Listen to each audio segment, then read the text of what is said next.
বাংলা সংবাদে আপনাদের স্বাগতম। প্রথমেই শিরোনাম। সারা দেশে বেশ কিছু আসনে বিএনপির প্রার্থী পরিবর্তন। ইসিতে পৌঁছেছেন তারেক রহমান। ক্ষত পোষাতে তারেক রহমানের সংবর্ধনাস্থলে বিএনপির বৃক্ষরোপণ। ধানের শীষে ভোট করতে দল ছাড়লেন যারা। বিদ্রোহী কবির সমাধিতে তারেক রহমানের শ্রদ্ধা। সারা দেশে বেশ কিছু আসনে বিএনপির প্রার্থী পরিবর্তন। ত্রয়োদশ জাতীয় সংসদ নির্বাচনে প্রাথমিকভাবে মনোনয়ন দেওয়া প্রার্থীদের মধ্যে পরিবর্তন এনেছে বিএনপি। সেই সঙ্গে যুগপথ আন্দোলনের সঙ্গীদের কয়েকটি আসন ছেড়ে দেওয়া হয়েছে। সমঝোতার মাধ্যমে বিপ্লবী ওয়ার্কার্স পার্টি সাধারণ সম্পাদক সাইফুল হককে ঢাকা ১২ আসন ছেড়ে দিয়েছে বিএনপি। এই আসনে বিএনপির প্রার্থী হিসেবে মনোনয়ন দেওয়া হয়েছিল যুব দলের সাবেক সভাপতি সাইফুল আলম নীরবকে। চট্টগ্রাম ৪, সীতাকুণ্ড ও আকবর শাহ পাহাড়তলী আংশিক আসনে বিএনপির ঘোষিত প্রার্থী কাজী সালাউদ্দিনের পরিবর্তে মোহাম্মদ আসলাম চৌধুরীর নাম চূড়ান্ত করা হয়েছে। আসলাম চৌধুরী চূড়ান্ত মনোনয়ন পেয়ে শনিবার সকালে সীতাকুণ্ডের নিজ বাড়িতে স্থানীয় নেতাকর্মীদের সঙ্গে মতবিনিময় করেছেন। তিনি বলেন, দল আমার উপর যে আস্থা রেখেছে তা আপনাদের ত্যাগের ফসল। এদিকে চট্টগ্রাম ১০ আসনে মনোনয়ন পেয়েছিলেন বিএনপি স্থায়ী কমিটির সদস্য আমির খসরু মাহমুদ চৌধুরী। বর্তমানে তাকে চট্টগ্রাম ১১ আসনে প্রার্থী করা হয়েছে। গত ৩ নভেম্বর প্রাথমিক মনোনয়ন ঘোষণা পর্বে এই আসনটি ফাঁকা রেখেছিল বিএনপি।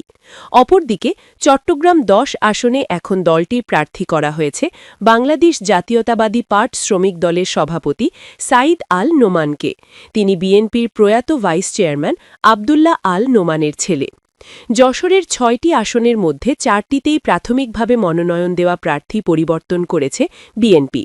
যশোর ১, শার্শা আসনে বিএনপি প্রথমে মনোনয়ন দেয় দলের কেন্দ্রীয় কমিটির সাবেক দপ্তর সম্পাদক মফিকুল হাসান তৃপ্তিকে।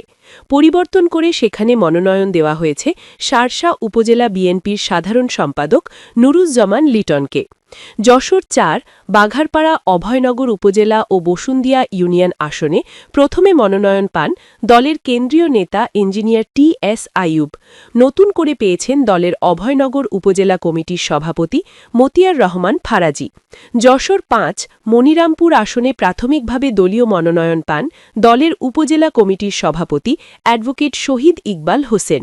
পরে জোটের শরিক জমিয়তে উলামায়ে ইসলামের একাংশের সিনিয়র যুগ্ম মহাসম্পাদক মুফতি রশিদ বিন ওয়াক্টাসকে মনোনয়নপত্র দেওয়া হয়। যশোরের ৬ আসনের মধ্যে মনোনয়ন পেয়েছিলেন দলের কেন্দ্রীয় সদস্য ছাত্রদলের সাবেক সভাপতি কাজী রওনকুল ইসলাম শ্রাবণ, কিন্তু তাকে পরিবর্তন করে দলের কেন্দ্রীয় সদস্য ও উপজেলা কমিটির সভাপতি আবুল হোসেন আজাদকে মনোনয়ন দেয় দলটি। পিরোজপুর ১, নাজিরপুর, পিরোজপুর সদর ও জিয়ানগর আসনের চূড়ান্ত মনোনয়ন পেলেন বিএনপি কেন্দ্রীয় কার্যনির্বাহী কমিটির সদস্য জেলা বিএনপির সাবেক আহ্বায়ক অধ্যাপক আলমগীর হোসেন। শনিবার বিকালে বিএনপির কেন্দ্রীয় কমিটির মহাসচিব মির্জা ফখরুল ইসলাম আলমগীর স্বাক্ষরিত মনোনয়নপত্র দেওয়া হয়। এর আগে বিএনপি জোটভুক্ত জাতীয় পার্টি কাজী জাফরের চেয়ারম্যান সাবেক মন্ত্রী মোস্তাফা জামাল হায়দারকে মনোনয়ন দেওয়া হয়। এ নিয়ে বিএনপির স্থানীয় নেতাকর্মীদের মধ্যে ক্ষোভের সৃষ্টি হয়। তাছাড়া মোস্তাফা জামাল হায়দার প্রবীণ ও তার শারীরিক অসুস্থতার কারণে মনোনয়ন পরিবর্তন করে বিএনপির দলীয় প্রার্থীকে দেওয়া হয়েছে। ইসিতে পৌঁছেছেন তারেক রহমান। ভোটার হওয়ার জন্য এনআইডি কার্যক্রম সম্পন্ন করতে ইসিতে পৌঁছেছেন বিএনপির ভারপ্রাপ্ত চেয়ারম্যান তারেক রহমান। শনিবার ২৭ ডিসেম্বর সকালে শহীদ ওসমান হাদি ও জাতীয় কবি কাজী নজরুল ইসলামের কবর জিয়ারত শেষে নির্বাচন কমিশন ভবনে যান তারেক রহমান। নির্বাচন কমিশন ভবনে তিনি জাতীয় পরিচয়পত্রের নিবন্ধনের জন্য ফিঙ্গারপ্রিন্ট, চোখের আইরিশ ও বায়োমেট্রিক দেবেন। এর আগে অনলাইনে ভোটার হওয়ার আবেদন ফর্ম পূরণ করেন তারেক রহমান ও তার কন্যা জায়মা রহমান। এদিকে আবেদন করার পর ৭ থেকে সর্বোচ্চ ২৪ ঘণ্টার মধ্যে জাতীয় পরিচয়পত্র বা এনআইডি হাতে পাবেন বিএনপির ভারপ্রাপ্ত চেয়ারম্যান তারেক রহমান বলে জানিয়েছেন এনআইডি অনুবিভাগের মহাপরিচালক DG ASM Humayun Kabir. ASM Humayun Kabir বলেন, তারেক রহমান আবেদন করার ৭ ঘণ্টার মধ্যে এনআইডি হাতে পাবেন। এই সময়ে না হলে সর্বোচ্চ ২৪ ঘণ্টা সময় লাগতে পারে। উল্লেখ্য, ২০০৭-২০০৮ সালে বাংলাদেশে প্রথমবারের মতো ছবিসহ ভোটার তালিকা প্রণয়ন করা হয়। ২০০৮ সালে কারামুক্তির পর উন্নত চিকিৎসার জন্য তারেক রহমান লন্ডনে যান।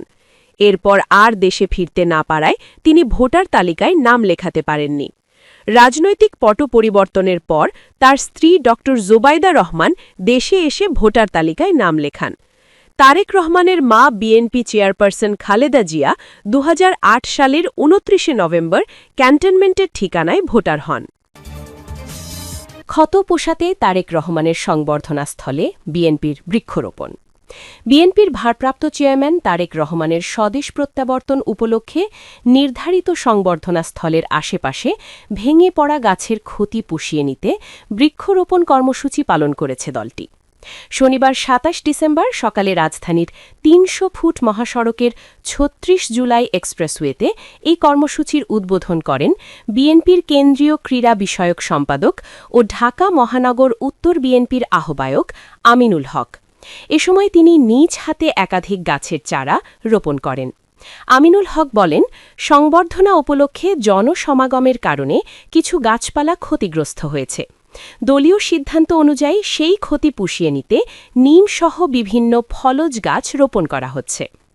নার্সারি থেকে ২০০ থেকে ৩০০টি চারা সংগ্রহ করা হয়েছে এবং প্রয়োজনে আরও গাছ লাগানো হবে। এ কর্মসূচি সারাদিন ব্যাপী চলবে। তিনি আরও বলেন, পরিবেশ রক্ষা ও দেশের সৌন্দর্য সংরক্ষণ সামাজিক দায়িত্বের অংশ। বিএনপি অতীতেও এ ধরনের সামাজিক কার্যক্রম করেছে এবং ভবিষ্যতেও তা অব্যাহত থাকবে। আগামী ত্রয়োদশ জাতীয় নির্বাচন প্রসঙ্গে আমিনুল হক বলেন, বাংলাদেশ সবার। অবাধ, সুষ্ঠু ও নিরপেক্ষ নির্বাচনের মাধ্যমে জনগণের সরকার প্রতিষ্ঠায় বিএনপি ঐক্যবদ্ধভাবে কাজ করবে। বিএনপির ভারপ্রাপ্ত চেয়ারম্যান তারেক রহমানের ঘোষিত কর্মপরিকল্পনা বাস্তবায়নের মাধ্যমে সাধারণ মানুষের জন্য রাজনীতি করার অঙ্গীকার রয়েছে দলের।